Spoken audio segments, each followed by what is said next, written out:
icebreaker. We'd like to introduce ourselves. My name is Jordan Arndt. And I'm Noah Karamani. My name is Anastasia Adams. I'm Andrew McGehee, and I'm actually moving to Tampa for a job in June. So proud to call Tampa, or Florida, my future home. That's us. So we will start our presentation with recommendation. We recommend that we use the next load either mode segment as our operator. This will allow us to effectively use our current asset of trailers and tractors while transitioning into the intermodal platform. Currently we have about 2,250 trailers, and they have 14 years useful life. So we assume that ICE Express did not invest in trailers since the 2008 recession. So based on that assumption, our trailers are 7 years old, so halfway through their useful life. So we are planning to replace instead of completely transitioning into container, we are planning to replace 15% of our trailers with containers within the next 4 years. And our initial cost of equipment for trailers is about more than $101,000, while for containers it's just about $81,000. And so if we replace 330 containers within the next 4 years, that will cost us about $26.8 million. And we are also, we will make modification to our trailers by adding lift gate and bigger tanks. So some of the benefits of trailer on flat car is now that we have lower gas prices, we can use our trailers to just do long haul or short haul if that's what is more economically efficient at the time. There's no need to immediately invest in new equipment, and there's no need for chassis as there would be for containers, other than the small additions that it would need to put our trailers onto a flat car. It would allow us to more effectively conduct backhaul because trailers, there's more convenience when it comes to taking it from one place to another and not having to put it on a train. And obviously there's more load capacity in the trailer. So just a little bit about the intermodal market. According to a J.B. Hunt executive, in 2014 the size was $12 billion, and we estimated the annual growth rate to be about 13%. We think this is relatively conservative. According to some statistics that we saw, they were even higher, like 17%. I think the case said in recent years the growth was about 17%. So this is just a simple graph. 2014 starts at $12 billion, and in 2024 it goes up to about $40 billion. So it is a high growth industry. According to the case, the majority of the reefer loads that are carried in the U.S. are via truck, and only a small percentage are intermodal reefer. So although it is a small market size right now, there is room to grow. Another factor to consider is the low gas prices. So in the short term, that'll make trucking more attractive relative to rail because the distance that a truck can travel and be cost efficient is larger now that gas is significantly cheaper than it was 10 years ago. Also, one of the main benefits of intermodal in the future is truck drivers. As I'm sure we all know, it's hard to find truck drivers.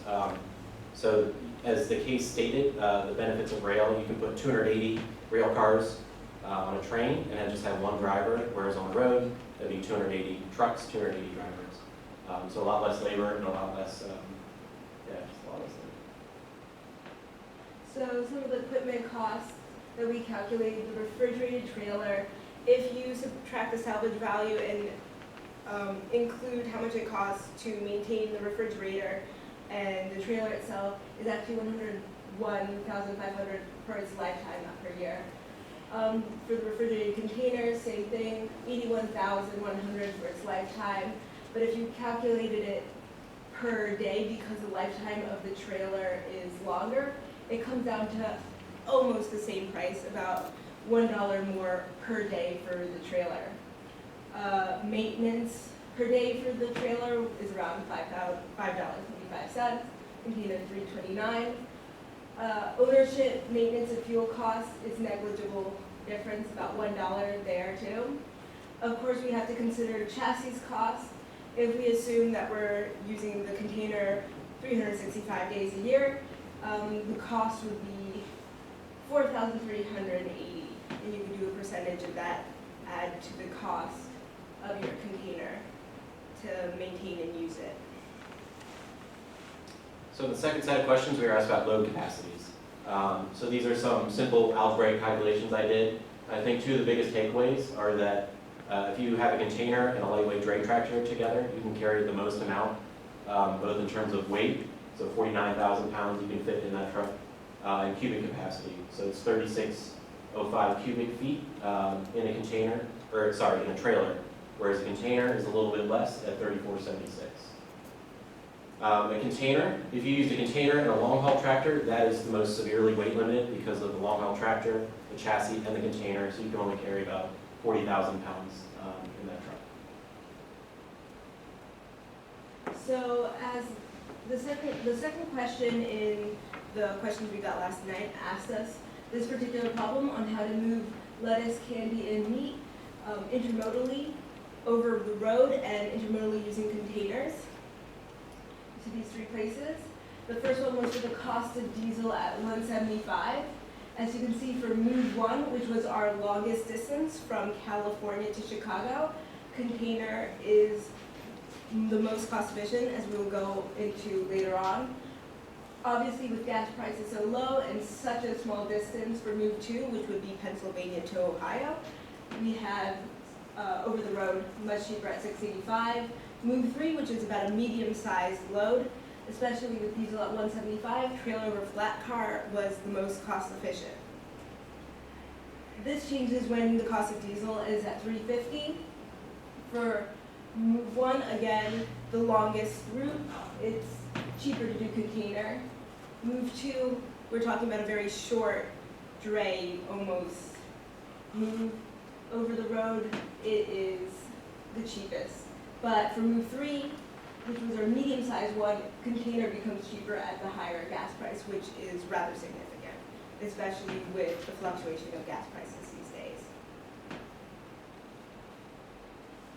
So this is some of the basic problems that we had, and I'm going to list them out here, and we'll go into more detail later on. We do want to make modifications to existing trailers that allow us to use our equipment, more efficient backhaul. Cons is no double stacking, and also there's a limited amount of trains we can actually put the trailers on, but it's definitely most cost efficient for now. We might invest in some intermodal trailers, especially putting larger refrigeration tanks onto our trailers so they can go for longer hauls on the trains. But that is an additional investment, and that might be something we'd look into in a few years. We will eventually acquire some intermodal refrigerated containers. It's much harder to haul them on the roads, but they are most cost efficient, especially at higher gas prices. We will continue using our long haul units for over the road and maybe for some dray if necessary, but they are rather heavy. And we will not be investing in our own dray tractors, as we will go into later. Although they are less weight and more flexibility, they are a much larger expense than we need to go into. So I made a simple rail line cost comparison. So in the upper left-hand corner is the cost figures that we are given in the case. And the current diesel price, I assume to be $2 a gallon, just for simplicity's sake. So to the right of that, in the upper right, is the fuel surcharges that we pay for a range of gas prices. I think one of the biggest takeaways is that at $2 a gallon, we pay 6.55% in fuel surcharges. So as a large national business, we want to reduce the fuel surcharge that we pay. In the bottom left is the cost comparison between a trailer and a container over a range of various mileages. And for those ranges, I didn't calculate both the lower and upper end, it was just the upper end, which are highlighted in bold. So for 100 or less, it's 100, it's 300, 500, so upper end of those ranges. And I think probably the biggest takeaway from this is that a trailer is more cost competitive on a shorter distance. And containers, where containers really take off is past roughly 500 miles. This is a very simple calculation, and I'm sure in the real world it's a little bit different, but long haul containers really take hold because of their double stacking economics. On the right is, so that's no fuel surcharge on the left, and then on the right is $2 a gallon of gas. And I just wanted to illustrate the difference, the vast difference between the fuel surcharges. So if we're paying $2 a gallon of gas and we take 1,000 loads, those are the various prices that we would pay incrementally. So just to illustrate that fuel surcharges are a formidable expense for our company. In terms of backhaul opportunities, so in the short term, we're doing trailer on flat car, and we thought it would be advantageous to partner with fruits, fresh fruits, vegetables, tree nuts, confectionery, and sugar products, because those products have the highest long haul percentage, so they go the furthest. So like in that example that you gave us, the lettuce grower in California, maybe we can create a beneficial relationship with them and get lettuce going on a backhaul to Chicago or the East Coast, something like that. Another business opportunity would be to partner with LTL or parcel carriers. So same kind of deal. We would find UPS or FedEx, something like that does LTL or parcel carriers, to be able to monetize our backhauls. Long-term growth. So long-term, we want to invest in the reefer container market, and we think that one of the ways to reduce our costs is to partner with automated ports, because we think that automated technology will be the future of a lot of transportation technology. So these things like wide gantry cranes and automated guided vehicles, I think ports of Long Beach and Los Angeles are both doing that. So it's still kind of new technology, but eventually it will reduce labor costs and hopefully reduce our costs as well. Also, long-term, the double stacking economics works out in our favor. The case said that it is 18% cheaper for long hauls. So we believe that our core competency, ICE Express, our core competency is long hauls. So if we invest in this and we also bank on double stacking economics, we think it will pay off in the long term. So as Anastasia had mentioned before, one of the first questions that we got in the case was, should we invest in a dedicated fleet of dray tractors? And we came to the conclusion that we should not, for a variety of reasons. First of all, as Andrew had mentioned, our core competency is long haul. That's our bread and butter. That's what we've been doing since the 1970s. And we're really good at that, so we don't want to really get into the short haul space on our own from the onset. So we recommend that we get into the drayage business through outsourcing. One of the many outsourcing companies that we could use is National Drayage Services, and they provide a lot of benefits that we can go into later. But just a little cost comparison that we got from the case and from National Drayage Services. A trip of about 50 miles from Providence, Rhode Island to Boston would cost roughly $300, given the cost formulas from the case. However, using National Drayage Services, their rates would only be about $253. The same is true for a distance of about 75 miles. So this just kind of proves that outsourcing our drayage would be a lot cheaper in the short run. However, looking ahead, we are looking to potentially buy our own fleet of dray tractors, should we see success in the short haul space. But we'd rather not do that from the outset. Just some of the benefits of outsourcing drayage, which is that which we're recommending the company does, is the cost savings. So the cost of a dray tractor can run upwards to $100,000 and $125,000, and we would have to get upwards to 100 dray tractors, and this would be an expense upwards to the millions of dollars for a business that we're not even in right now.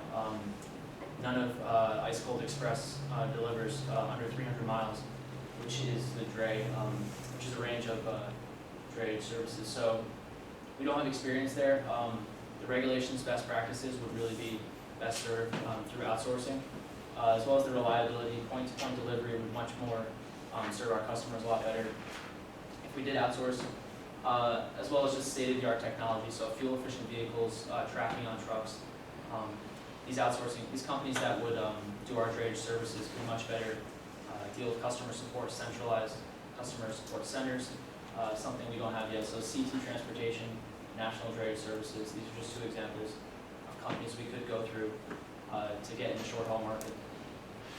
And looking into the reefer commodities by length of haul given to us in the case.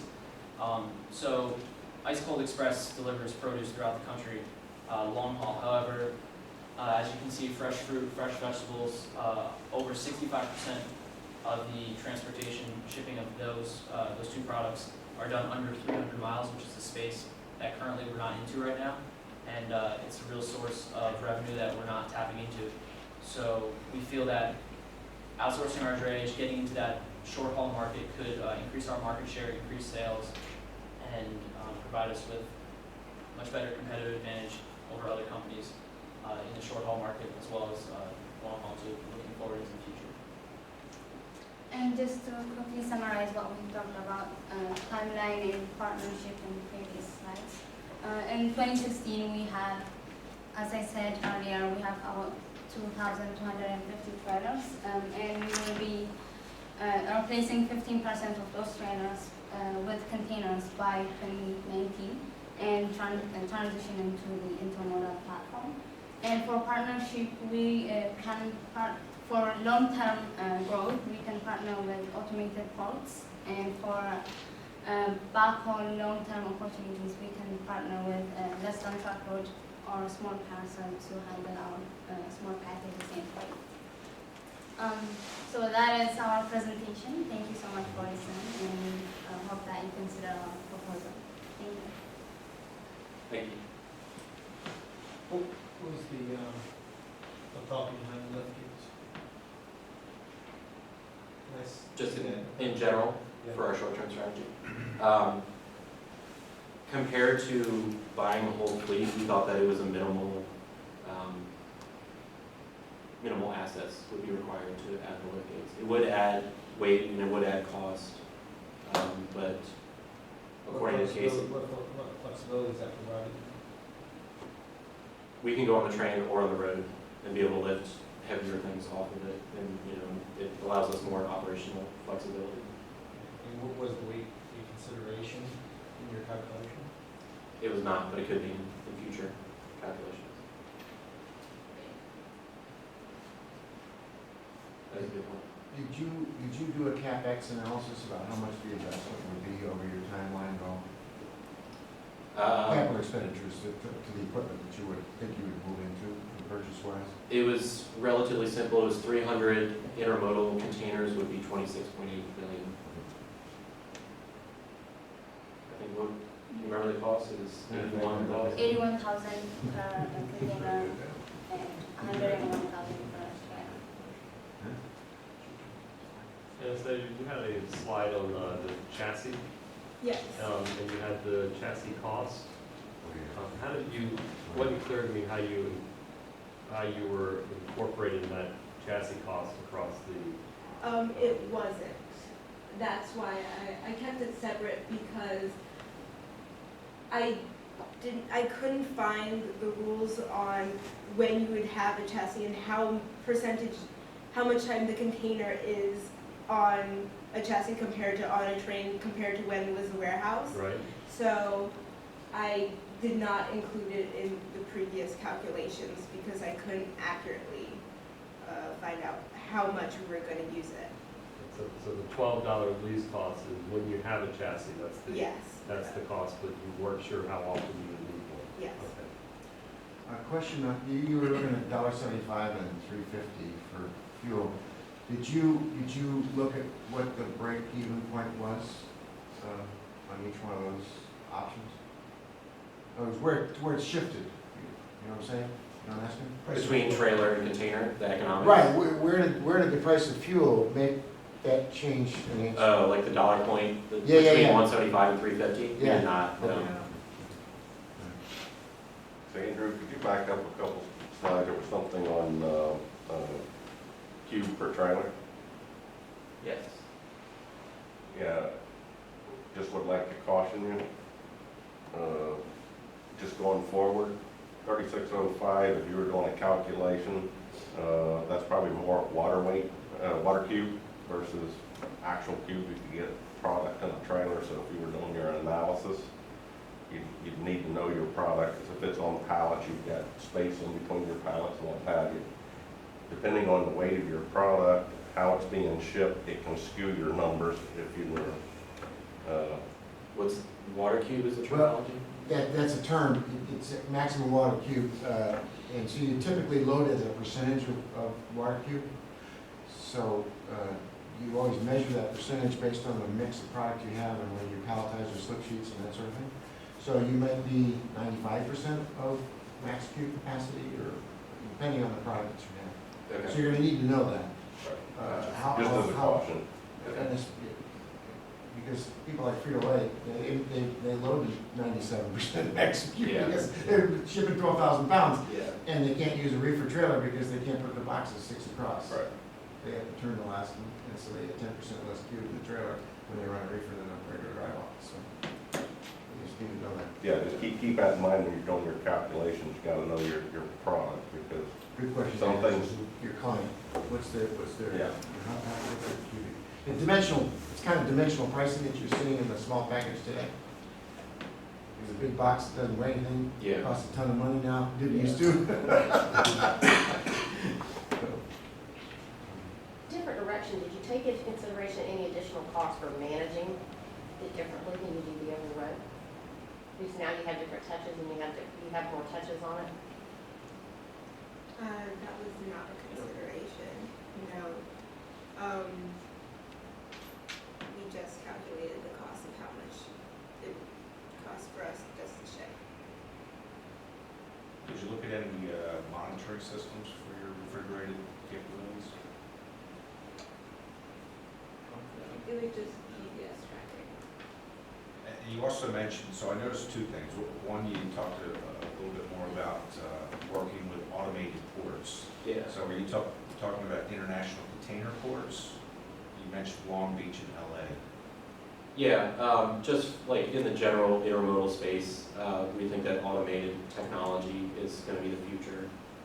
So, you know, we wouldn't necessarily be getting like a reefer intermodal container from China or something like that, but if, like that, I was just thinking of that lettuce grower in California. If we can somehow automate part of that journey, from, you know, the Port of Long Beach or something like that, it could benefit us in the long term. And you also mentioned, I caught that you did, a good thing that you caught, that there was a limited availability of rail cars to handle your TUFC traffic. Did you also look at lanes maybe? I couldn't find, I didn't know what to look for exactly, I just noticed that, the amount of rail lines that would take trailer or flat car seemed to be less than the ones that would take container. That was a good catch. I picked that up too, because I thought that was a good thing to catch. Yeah. From our research, it seemed like trailer on flat car lanes are decreasing over time. Yeah. So that's why long term we would want to go into reefer intermodal. Taking advantage to the fact that they still exist now while we have the equipment and the capacity. When you looked at your CUFC component, what multiple segments did you put on it? How did you price them?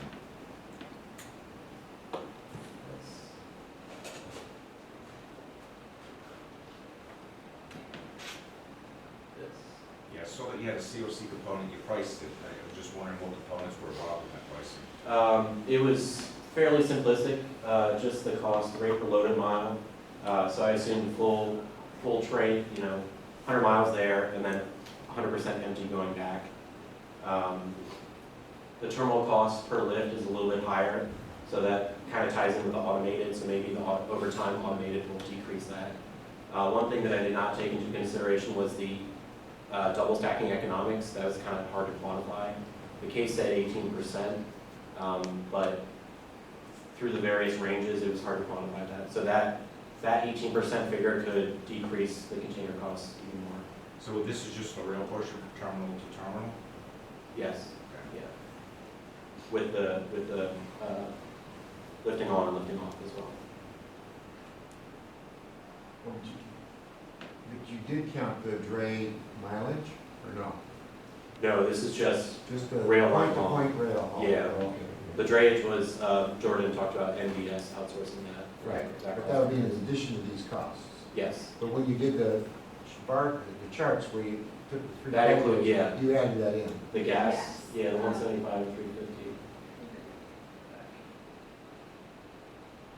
That? Yes. Yes. The You drain. include, that's the total cost? Yeah. Yeah, that is drayage, and then rail, and then drayage again. Okay. That was necessary. Yeah. And that would be the drayage with the numbers given to us in the case.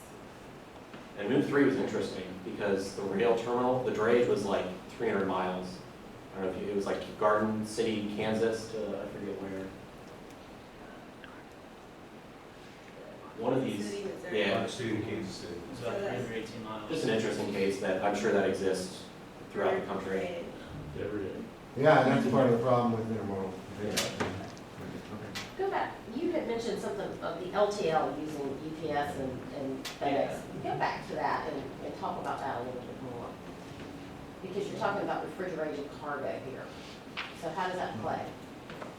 Right there. Partner with LTL partner period, or parcel period. Yeah, it was briefly mentioned in the case, and I was just trying to brainstorm ways to monetize the backhaul.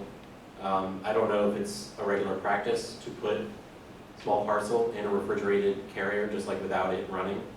But I figured you would just not run the fridge and throw some stuff in there. So you're just doing a dry haul back So that's without good. without refrigeration, but to use about, to do something to get revenue for the empty miles. Yeah, better than empty. Okay.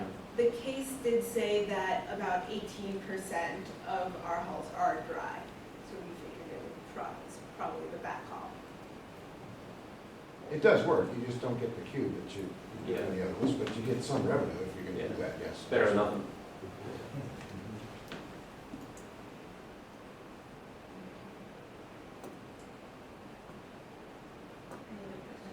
Just food for thought.